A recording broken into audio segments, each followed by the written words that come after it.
বলছি ভাই, তোরা গার্লফ্রেন্ডে দিব্যি করো, মদ খাস কেন?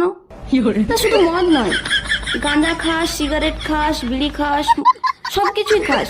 মানে গার্লফ্রেন্ড তোদেরকে যখন বারণ করে, তোরা সেই সিচুয়েশনটাকে সুন্দর করার জন্য, না বাবু আর কোনোদিন কিছু করব না, তোমার দিব্যি, মানে তোরা এমন একটা সাধুগিরি করিস যেন কখনোই কোনো কিছু করবি না।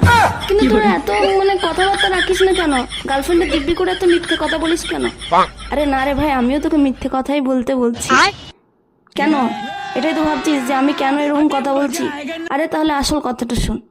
তোরা যেমনি আমাদের দিব্যি দেওয়ার পরও কোনো কিছু দিব্যি মানিস না, মদ গাঁজা বিড়ি সবই খাস, সেরকম আমরাও তোদের দিব্যি দিয়ে না, আমরা এটাই বলি যে বাবু তুমি আমার জান, তুমি আবার সোনা, তোমাকে ছাড়া আমি বাঁচবো না, তুমি ছাড়া আমার লাইফে কেউ নেই। বিশ্বাস কর, তলে তলে এরকম 36টা আমাদের বয়ফ্রেন্ড থাকে।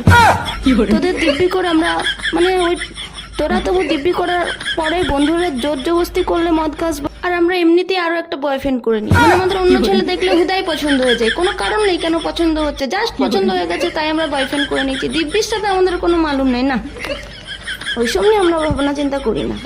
তো ব্যাপারটা একটাই যে কোনো অসুবিধা নেই, তোরা এরকম করে যা, আমরাও এরকম করে যাই।